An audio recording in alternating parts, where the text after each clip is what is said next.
Goku has been making some pretty good progress, although there are still a few issues he sees, and he's worried about changing things even further than they should be changed. But does it really matter? Or is it a huge deal? We'll be covering all that and more in this fourth part of What If Goku Was Reborn.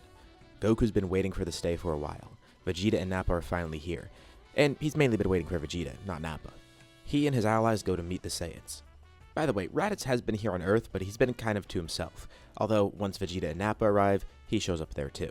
He's kind of been training on his own, and he's just acting like a spectator here. Goku tries to contain his excitement. He finally has Vegeta here now.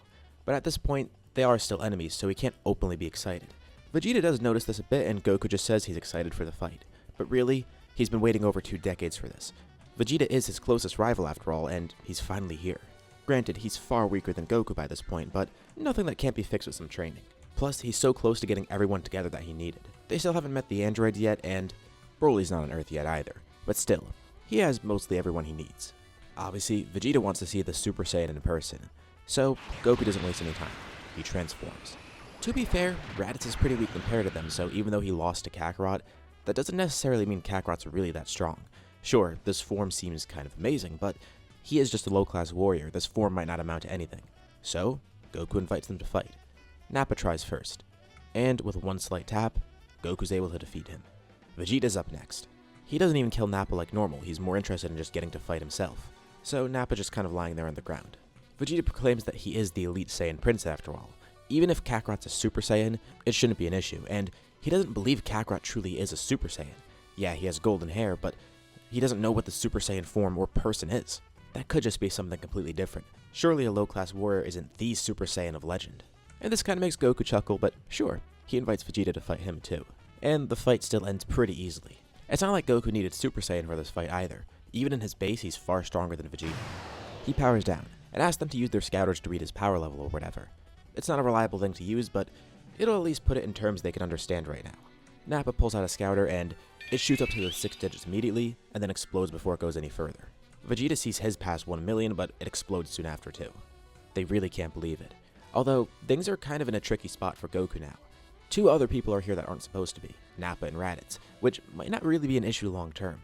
But just him being the Super Saiyan alone and getting Vegeta here, that's not really going to be enough to make him stay. Plus, things have changed so wildly that he doesn't know what's going to go different next. Goku tells the Saiyans that if they stay here and don't cause trouble out in space, he'll help them also become Super Saiyans. But Vegeta says he doesn't need his help. He'll become a Super Saiyan on his own, one far greater than Kakarot. Goku really needs to figure out a way to make them stay. He does know Vegeta has a habit of going off on his own and trying to train on his own too, like he did before the androids arrived, going off into space and training that way to get Super Saiyan. And that's what worries Goku, because if he does that, who knows if he'll ever come back. At least when he left that time, he had some experience with Earth and kind of knew who Goku was, so he had a reason to return, but here if Vegeta does that, he'd only be coming back to fight Goku and would probably leave again. He needs to keep him here somehow. Piccolo's also watching the fight nearby too. But then, he sees something out of the corner of his eye. He looks up in the sky. There's 2 suns. Or at least that's what it looks like. One of the suns starts to get bigger and bigger. And he realizes that isn't a star. That's a ball of ki.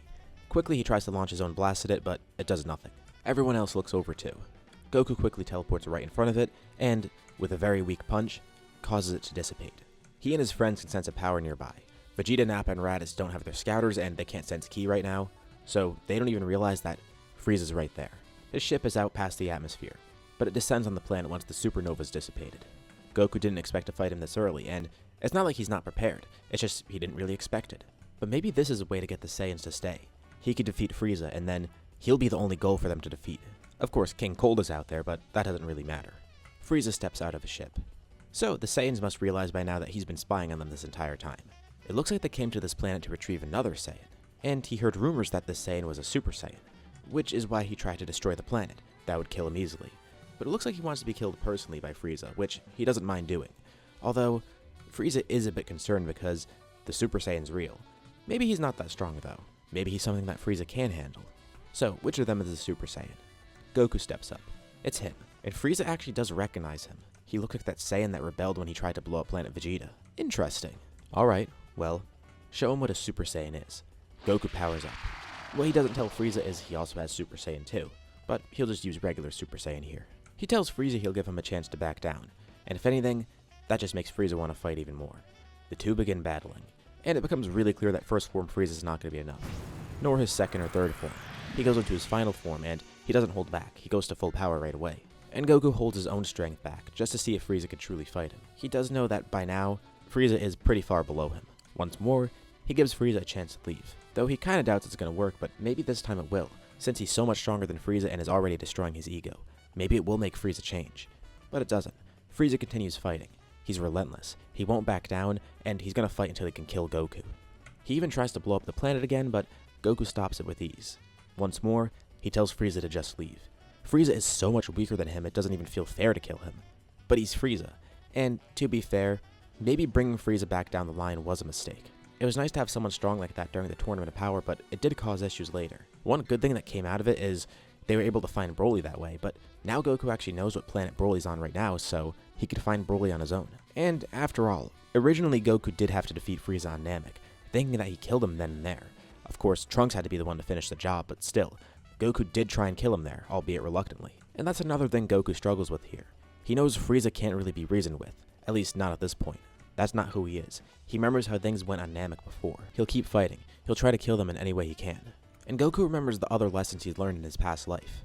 Some people are just irredeemable. Some can change, like look at Piccolo, Vegeta, even Majin Buu.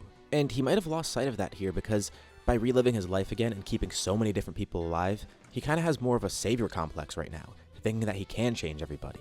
Though it's not like he's gone without killing anyone here. He has killed King Piccolo's sons, and he destroyed the entire Red Ribbon Army. But that was mainly him trying to keep things normal. After he encountered King Piccolo and made him change, it made Goku wonder if maybe he could change other enemies that he'd encounter down the line. But one thing he's coming to realize is that Frieza is not one of those people. It's not like he's a good guy, and maybe this way, he can gain the trust of Vegeta more easily. If he tries to spare Frieza, what would the other Saiyans think? They definitely wouldn't want to stay here. So, sort of reluctantly, Goku ends the fight by killing Frieza. He might even be back eventually, but the Frieza Force doesn't know about the Dragon Balls, so maybe that is the last time he sees Frieza. Plus, in his past life, when Fuse showed up, he still hadn't fought Black Frieza yet. That was still unfinished business. So who knows if Frieza could have been an even bigger threat in the future. And as he kills Frieza, he even goes Super Saiyan 2, just to really drive it home that Frieza truly had no chance here. He's not just a Super Saiyan, he's far greater than that. He's the greatest Saiyan warrior, and he's only going to grow greater. Goku's friends and the Saiyans watch on in awe. Vegeta can't believe his eyes. He really is the Super Saiyan. He defeated Frieza, and he didn't even know Frieza could get that strong, but Kakarot still defeated him with ease, while holding back no less. They're going to stay here and train, reluctantly, and they're not going to want Kakarot's help. Vegeta feels it's beneath him to be taught by Kakarot. He'll become a Super Saiyan on his own, but he'll use the facilities here on Earth. He'll do what Kakarot wants and stay here. He's not sure why Kakarot wants them to stay here so bad, but maybe it's part of him being a Saiyan. Maybe he truly does value his Saiyan comrades even though he made it seem like he doesn't before. Vegeta thinks that deep down, maybe he is a true Saiyan warrior. And he is, just not in the way that Vegeta thinks he is right now. He's not a warmongering maniac, but he also knows that eventually Vegeta won't be either. Although it is pretty crazy contrast to see how Vegeta used to be compared to how Vegeta was the last time he saw him. To think this guy becomes a pretty good family man. Though it makes him wonder how Raditz and Nappa are going to turn out because clearly they're going to be sticking around. Goku's not going to kill them and he's not sure if Vegeta's going to. Originally, Piccolo was the one to kill Raditz. Vegeta killed Nappa though. So this is kind of weird, but maybe these two could be allies. This past year has been pretty awkward with Raditz, and Goku has tried to interact with him a bit. Maybe it could be cool having a brother around. And this is good. Things are weird, but Goku is making things somewhat normal. He has a few years now before the next threat appears, the androids. Although, maybe King Cold will show up earlier too. But that won't be a problem. And it makes Goku wonder, what's going to happen with Trunks next? Either way, he's going to keep training these next few years. Goku's rivalry with Piccolo grows over this time too. Piccolo is still very independent, but he's warmed up to the others. And now that the Saiyans are here, he's even more motivated to grow stronger. So he tries to fight Goku more and more. He wants to get strong enough to kill him after all. Though that's more of a pipe dream by now, and he's getting to the point where he doesn't really want to kill Goku. He just says that. But he views the Saiyans as threats to him. He's got to be the second strongest at least. It's kind of a pride thing. So he goes to assert dominance over the Saiyans at one point, wanting to fight Vegeta on his own. Vegeta basically tells him to piss off. He was pretty surprised to see a Namekian here in the first place. Namekians are pacifists after all, and there's no way this guy's a stronger warrior. Piccolo proclaims he's no normal Namekian. He's the Demon King. Sure, whatever he says. Although Vegeta does take that as a challenge. So, he's the king, and Vegeta's the prince. They're both royalty, but Vegeta says he truly is royalty. Piccolo's is self-proclaimed, kinda taunting him even further. And Piccolo smirks. It sounds like he's threatened. Maybe he truly does want to fight. And you know what? Vegeta decides to go for it, as long as that'll make this guy shut up. The two of them power up. This is only a few weeks after Vegeta's arrived on Earth, and the two begin their fight. Piccolo has much better abilities than Vegeta, like being able to morph his body and also regenerate. Plus, Goku has also taught him a bunch of different techniques from the other Piccolo. Granted, Goku didn't really know them himself, but he tried to replicate them from memory. So King Piccolo actually has some moves that the regular Piccolo has. Like in this fight, he tries out the Hellzone grenade. He also knows that Vegeta can transform into a great ape, and he can create a fake moon if he needs to. Goku still has his tail, and he's transformed into a great ape before, but he's also told Piccolo how to stop a great ape, cut off the tail. Though Vegeta doesn't even resort to that here. The two are just fighting one-on-one. Since he's been training, Vegeta's power level is slightly higher than it was normally. It's not like he got a Zenkai from his fight with Goku because it wasn't really that intense. But let's say he's at 19,000 for his power level. And since we are at a point in the story where we're still measuring power levels, we'll say King Piccolo is also at 19,000. The fight is incredibly close. Physically, the two of them are equal, but Piccolo gets the win here. He has better skills, tactics, and Goku prepared everyone for the Saiyans because he knew what to expect from Vegeta. So even though it's a very close battle, Piccolo still does win, and that knocks Vegeta down a peg, but also gives him more motivation. Piccolo does commend his strength though, and he's glad to finally fight someone around his level. Goku's always been so far ahead and he's been trying to catch up, but everyone else behind him, Piccolo's been far ahead of them. It was nice to go all out for once and actually have a challenge. Vegeta's pride is a little bit shattered here, especially losing to a Namekian of all people, because again, they're not even supposed to be fighters, but it'll at least give him a nice extra push. And it gives the Saiyans some sort of respect for Piccolo too. It looks like Kakarot isn't the only person they need to surpass.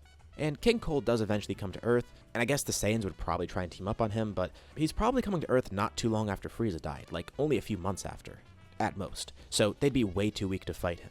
It's not like Namek where King Cold found Frieza and then had to rebuild him so he had extra time before he came to Earth. Instead, he's going to Earth to retrieve Frieza because he assumes there's some of him left. There isn't though. Goku completely got rid of him. And Goku also gets rid of King Cold the same way.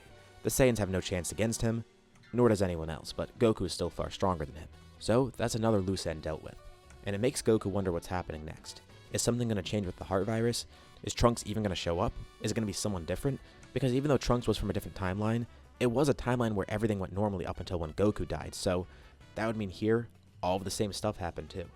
Goku's at home one day. His whole family's there. Chi-Chi, Gohan, Ox King, and Grandpa Gohan. He goes out to do some farming. He knows Chi-Chi eventually does want him to get a job, and he starts farming a lot earlier on too. He's actually been doing it ever since they got married. In some ways, he kinda uses it as training, which is nice. But he says goodbye to everyone and walks outside to the fields. But as he gets to the field, he sees someone there waiting for him. It's Gohan. Oh, that's weird. He thought Gohan was going to stay home. Does he want to help him farm? But as he gets closer to Gohan, something's weird. It's not a huge difference, but being Gohan's father, it's enough for him to notice. Gohan looks slightly older. And, hold on, his hair's shorter now. He tries focusing, and he feels Gohan's ki back at home, but there's one right here too. And this Gohan that he's looking at looks really happy to see Goku for some reason, as if he hasn't seen him in a while. And Goku's eyes widen. Wait a second, this is kind of a long shot, but he asks if maybe this Gohan is from the future, and Gohan smiles. He is, but Bulma told him to expect Goku to know this. And now Goku's really confused. Right now is around the time when Trunks was supposed to show up, but this isn't Trunks. And not just that, it's a Gohan that's not much older than the Gohan here. He hasn't even hit his growth spurt, only a few years from the future rather than over a decade. What's going on? And with that, we'll leave off here for now. What do you guys think about this part? What's going to happen next? Leave your thoughts and ideas in the comments below. I'd love to see what you guys think. As usual, be sure to drop a like and subscribe if you haven't already. It really does help out the channel, and it shows me you want to see more videos like this. Anyways, thank you all for watching, and I'll see you all in my next video.